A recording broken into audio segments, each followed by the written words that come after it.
Hi everyone, it's Charlotte-Louise and welcome back to my channel. Today's video is going to be slightly different, as you can probably see from the title. I never wanted my channel to just be a beauty channel. I think it kind of just happened where there was things I was really excited to do, and those were my first 3 videos and that's just what I did. But I always wanted my channel to be about me. I didn't think I'd go that in depth as I will be in today's video. You know, it's something that I do find really hard to talk about, but yeah, I want to say first, I'm not a doctor. I won't know the ins and outs of everything. I'll put a description in below, just like the medical description, and so if you want to read about it properly. But this really is just my journey. So yeah, I hope you enjoy.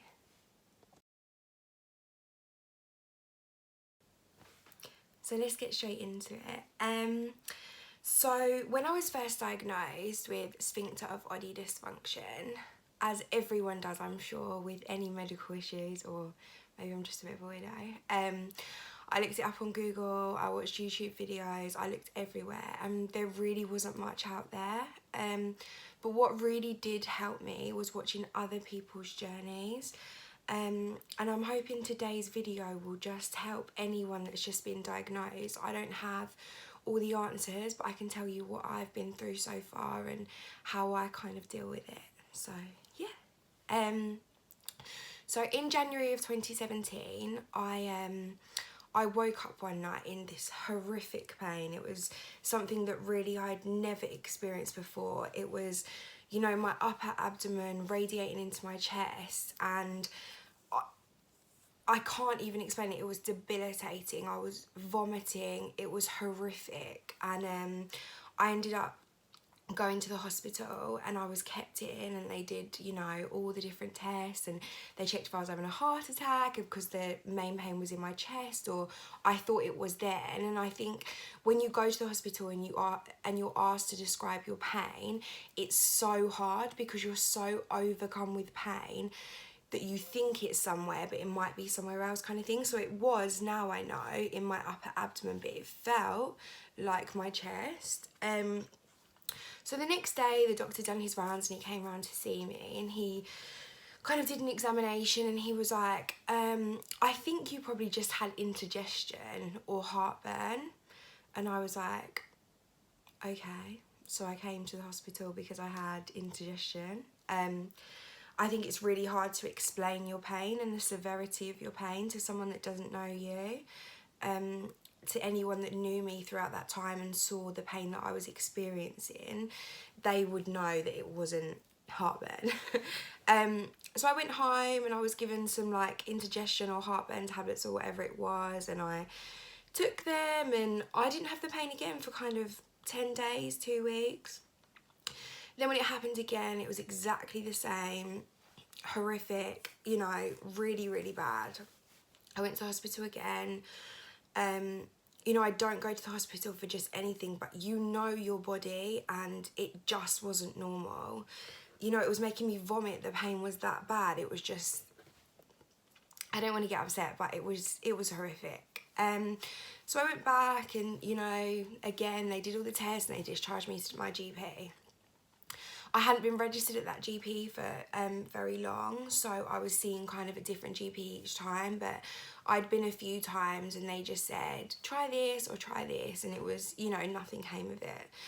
And then I did have an appointment with an amazing GP who was just, you know, as soon as he saw me, he knew something was wrong. I was in pain when I saw him, luckily.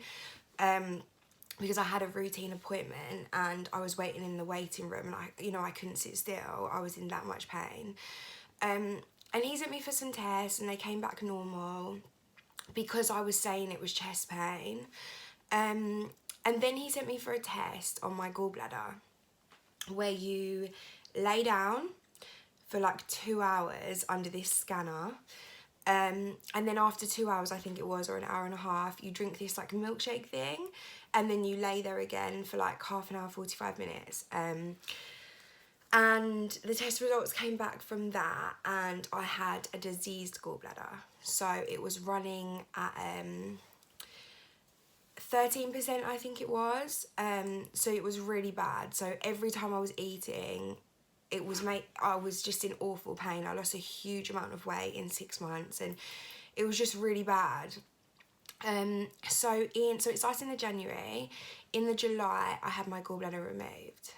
I cannot tell you how happy I was when the appointments were coming through, and my operation got cancelled like 3 times, but I could see the light at the end of the tunnel. I'd missed so much time off of work, and I tried everything that the internet told me to do, and you know, nothing was helping. So I was like, when I have my gallbladder out, you know, my life's gonna go back to normal and everything's gonna be amazing.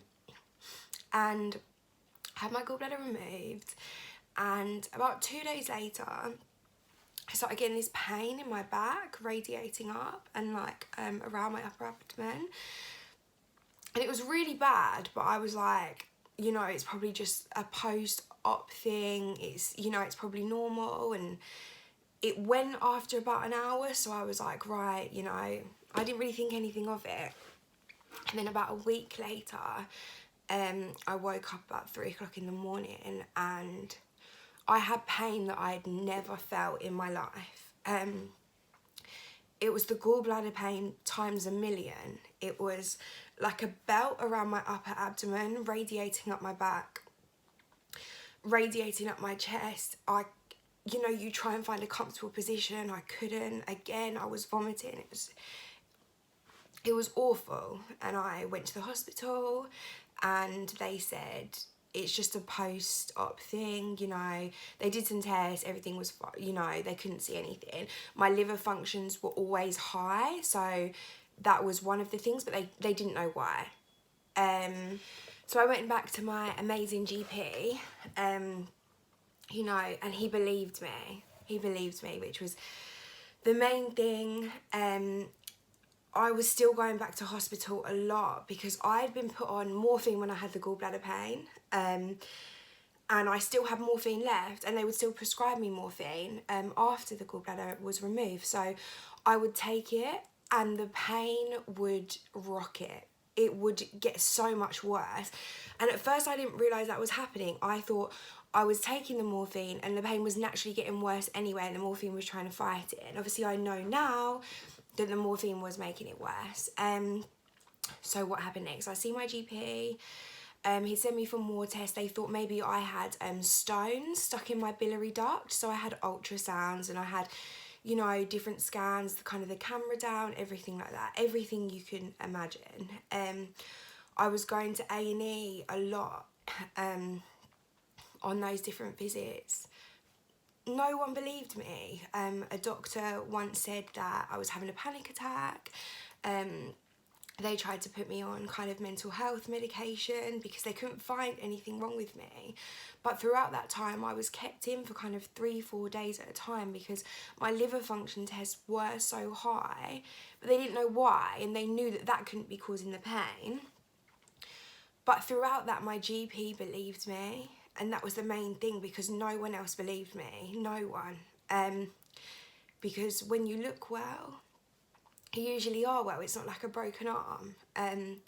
I'd be in work and I'd be on the floor, and my colleagues and friends would have to take me to the hospital, and it was almost pointless taking me to the hospital, or people would say, go home and rest. And I couldn't rest because I couldn't stay still because the pain was so bad, and I used to walk for hours and hours and hours until the pain would go. So I was put in the emergency assessment unit, medical decisions unit. I was put everywhere. No one knew what was wrong. Then eventually my GP referred me to a gastro specialist, and like all the other specialists I saw, I walked in and I was so over it already. And I remember just answering his questions and just being so like, yeah, whatever, you know. And at the end of the appointment, he was like, I think I know what it is, and I'm going to refer you to my colleague in London who's a specialist in this field, and you'll go and see him. And still at that point, I was like, people have said before they know what's wrong with me and they didn't, so, you know, whatever. I remember travelling for 2 hours for my first appointment, and I saw him and he was like, I think I know what's wrong with you. I've seen it before. I described everything to him and he knew. And he said, can you come back tomorrow? And I was like, yeah, I'll come back whenever you want me to come back. So I went back the next day, so firstly he said what he thought I had was something called Sphincter of Oddi Dysfunction, where the sphincter, I'm not a doctor, so that attaches to the gallbladder, I think, is spasming, and that's what's causing the pain. So when I was taking morphine makes it spasm, so it was making it worse. So finally I knew I wasn't going mad, like this was real. People were trying to say it could have been psychosomatic pain or this, that and the other, and you know, if you can take anything out of this video, it would be, you know your own body, and if people don't believe you, just keep fighting.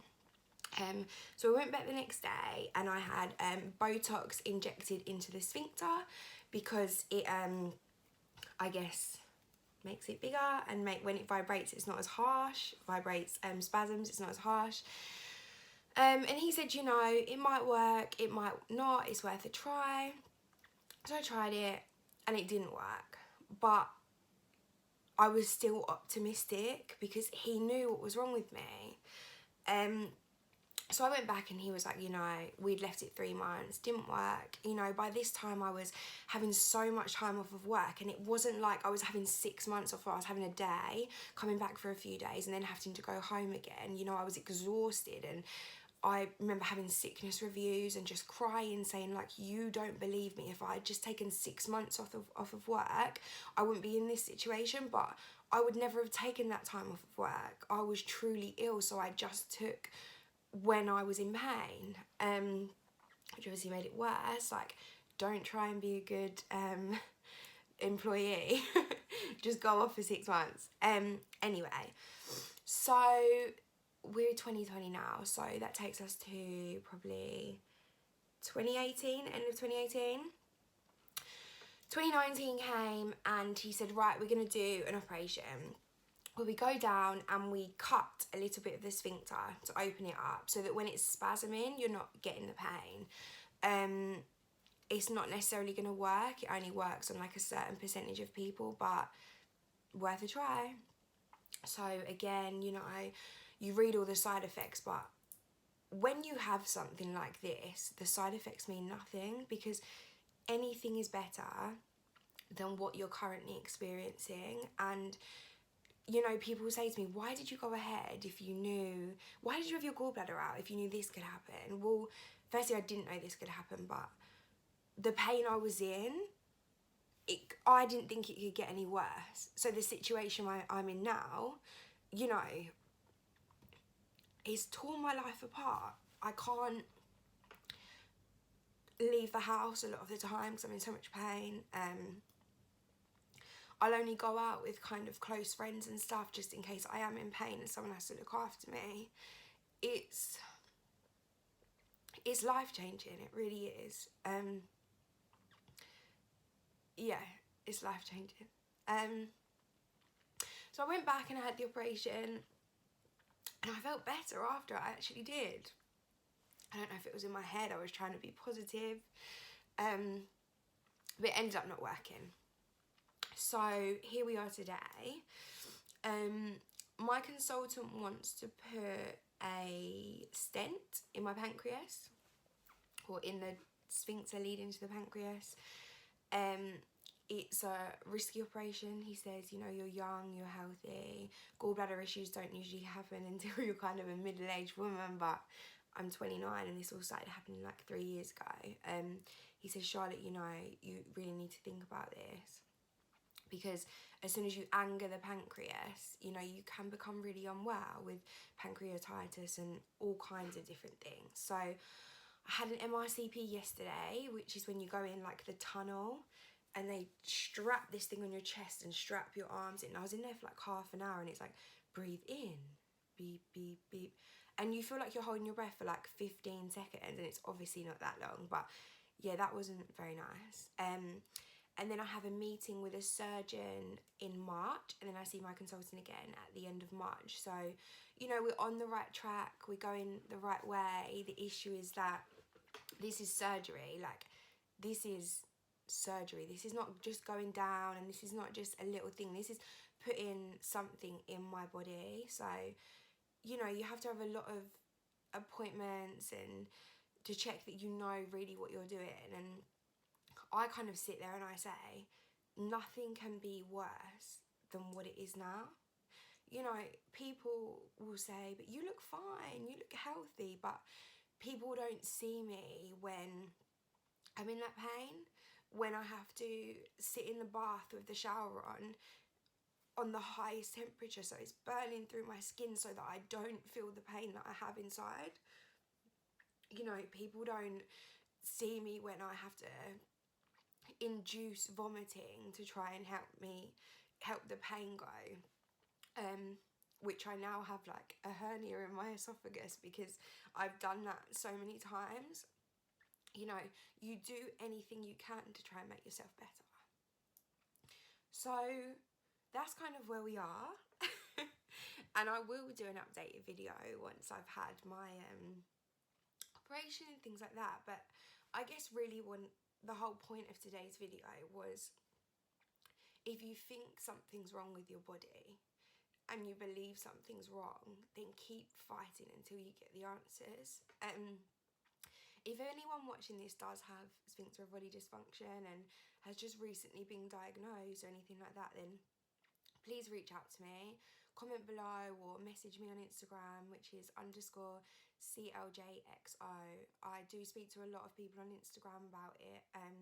It's such a small community of people, and if we can just help each other get by day, or share our tips or what we do to try and lessen the pain or help yourself, or what medications you use, or what you do to keep your mind off it, then I am here if anyone needs to speak, to talk. And yeah, I'm not gonna say I hope you enjoyed today's video, because I really didn't want to cry today, but speaking about it's obviously emotional. It's been like 3 years of my life taken over by this awful illness, and anyone that is living with a chronic illness, and you know, it's not a broken arm, it's not a broken leg, no one can see it, I believe you.